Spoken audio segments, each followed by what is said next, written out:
Hi everybody, welcome back to Tech and Prep. This is my longer video for the 72-hour emergency kits.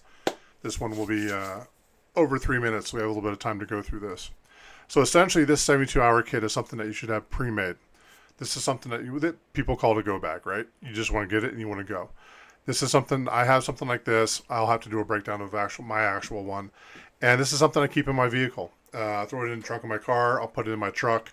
I have a luggage rack that I'll take it with me if I go on longer trips.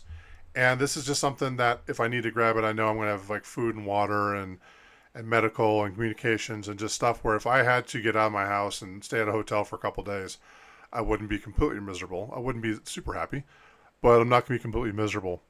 And so we'll start with the graphic here. This, of course, is an AI graphic because I don't think you want to see this done in crayon. So I figured this would be a good way to do it. So upper left-hand corner there, we got water. So 1 gallon of water per person per day. Again, this is a go bag. This is you leaving the house. 3 gallons of water. Water is what, 8 pounds per gallon. So that right there is like 25 pounds of water. So, it depends on how much you take, right? So you want to be careful with that. You don't want to overload yourself with water. And yeah, people will say, oh, well, 5 gallons per water per person per day. Sure, sanitation, right? If I am fleeing an emergency or a natural disaster, I'm not going to give two shits about a shower. I want hydration. I want to be able to wash myself a little bit, but I want to be able to drink and maybe cook some food or something like that. So along with that, you need some sort of a water filter. Something that does not need electricity or any kind of power. They have squeeze type ones. They have the really nice ones where you put water into a bladder. You can get it from a gutter, or not, probably not a gutter, but get it from like a river or a pond or something like that. And you hang it upside down, and it basically gets pushed through this filter and goes into your water bottles. That's a good way to do it. I would also, along with this, add in aqua tabs or some sort of water treatment drops, just in case. What you do not want to have happen is you're fleeing some sort of emergency and you get diarrhea and you get giardia and you start shitting yourself and getting dehydrated and sick as you're trying to flee from something. So you need water as much as you can carry. What I do is I have several gallons of water in the vehicle that if I needed to use them, I'll put them in my little 3-liter bag, a bladder in my backpack, and then I will carry the water separately. I am planning to carry extra water because I do not want to die of dehydration.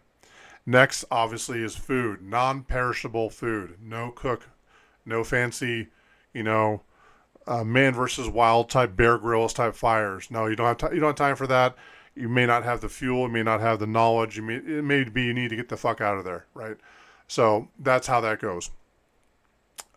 Protein bars, pouches, nuts, jerky, electrolyte mix, Gatorade mix, little pouches. Mio is good. The little white things, the little Element. I guess everyone is talking about Element. All the influencers talk about Element. It's all right. It's super salty, of course, but stuff like that. Trail mix is good. Tuna packages, stuff like that. If you've ever been camping, ever been in scouts, you know what I'm talking about. Next one is medical gear. Get some decent medical gear. Don't get the garbage shit from Target or Walmart and expect to get anything but a fucking boo-boo cupboard, all right? My recommendation, look up Refuge Medical. They're amazing people. They have amazing kits. They're not cheap, but it is what you pay for, right? But get some tourniquets, actual cat tourniquets. Pre-stage them. Look into what that means. You should be able to put it on with one hand on yourself. If you get into an accident in the vehicle, you should have them in your vehicle. You should have them in, a couple within arm's reach. You need to be able to put one around your leg or around an arm or extremity if you're bleeding out, because if you start bleeding out, you could have a matter of minutes before you're dead and you're by yourself. So have tourniquets, have several tourniquets. Have what's called a pressure bandage. Get gauze, have medical tape, have gloves, antiseptic wipes, pain relievers, stuff like antihistamines. A big bottle of Benadryl or generic Benadryl is super cheap. Advil, Tylenol, aspirin, all that kind of stuff. That's where this goes in some sort of a pouch. After that is a communication tool. You want to have a whistle. A Sharpie is always good. Some sort of notepad and duct tape. There's a thing I'll go over at the end called a Ranger necklace that I make that I think is really, really cool. It was a tip from a friend who is ex-Special Forces. Next is comfort and survival gear. So emergency blankets, like those space blankets, a poncho, some rain gear, an extra old jacket that you don't need, a multi-tool, knife, some sort of fire starter. Just bring a bunch of Bics, all right? Y'all know how to use a Bic. None of you are going to be able to go out there and Bear Grylls style find fucking flint and steel in the middle of the woods in Idaho. Okay, it's not going to happen. Have a handful of Bics. Paracord. Look up 550 cord. Have some trash bags. Those are multi-purpose. If you can, have a couple of the 55-gallon contractor black trash bags. Those things are amazing. Try and get some hand warmers in there. Moist towelettes to wipe your butt with and wipe other things with. If there's women in your life, feminine hygiene products. Toilet paper. They make these little pucks. They're compressed toilet paper, the size of like a big Altoid. And you basically put some water on it, and it puffs out to a full-size towel, really, a hand towel. Get those as well. Next will be some sort of tech upgrade, which is kind of what I'm here for. Get a power bank, 20,000 milliamp. Have it charged. Make sure you have the cables in there. If you don't have the cable that goes from one to the other, it's not going to do any fucking good. Have a solar charger if you can afford one. They're small, but you need to protect your devices. Those are your lifeline.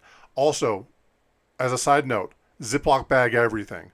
Even if you don't need it, Ziploc bag it. Have extra Ziplocs. They don't weigh anything, and you can use them for a million things. Next, get an NOAA weather radio. It's also an emergency radio. A lot of them are USB charging. Some of them have a little crank on it you can use to actually charge other devices. And most of them have a built-in LED light, whether it's signaling, a red light, that kind of stuff. You use it for hazards as well. For lighting, get headlamps. I'll do a separate video on my favorite headlamps. There are tons of them out there. Get a decent one and make sure it's USB-C chargeable. Get extra batteries. Well, that kind of defeats the whole purpose. Make sure it's USB-C chargeable, and make sure you have a way to charge it, which that NOAA weather radio could do, and also your little solar panel can do as well. And kind of lastly, digital backups. Have an encrypted USB drive that you know the password to, that you can open on either a Mac or a PC, and put your IDs and copies of insurance, PDFs, medical records, contacts, stuff like that. That way it's offline and it's secure. Now, the Ranger necklace that I'm talking about. What it is a piece of 550 cord. So imagine a 550 cord, maybe, 2-3 feet long, tied in a knot. A 550 cord, when you look into it, it's a military grade cord, and inside of that it has all these little strands. You have the sheath on the outside, but inside there's independent strands. Together, it's rated at 550 pounds that you can basically hang from it. You can put it onto a tree and hang from it as long as you don't weigh more than 550 pounds, or give or take. Each one of those strands can hold a certain amount of weight. So if you had to, you could cut that open, and each one of the strands can be used for different things, for fishing, for wound repair, if it was really bad. Obviously, the things are infinite. On that 550 cord necklace, you have a whistle. The whistle is attached to it. You can blow a whistle louder and longer than you can scream. Second thing on there is a Bic lighter. A brand new Bic lighter. Duct tape it to the cord with plenty of duct tape, because the duct tape can come off and get used with stuff. Also, duct tape burns really well for fire starting. And also, keeping it close to your chest will keep it from freezing if it's in the winter. The third item is a thing of lip balm. Lip balm is good for your lips. You can also use it on your face if you get the right type, but it is also a fire starter. And you duct tape that onto the 550 cord. So you have a 550 cord necklace with a whistle attached, a Bic lighter duct taped, and a thing of lip balm duct taped. So now you have communication, you have utility, you have fire starting, and you have protection for your lips and possibly the rest of your face. That goes around your neck.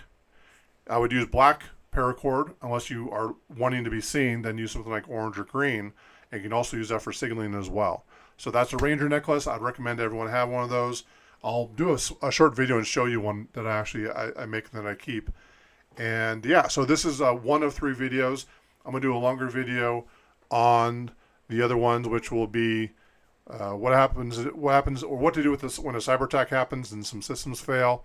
Another one is like a 72-hour plan if you don't have power at home. If you like this content, please like and subscribe. I'm trying to do more preparedness other than just tech stuff. And we'd love to hear from you. We'll talk to you in the next video.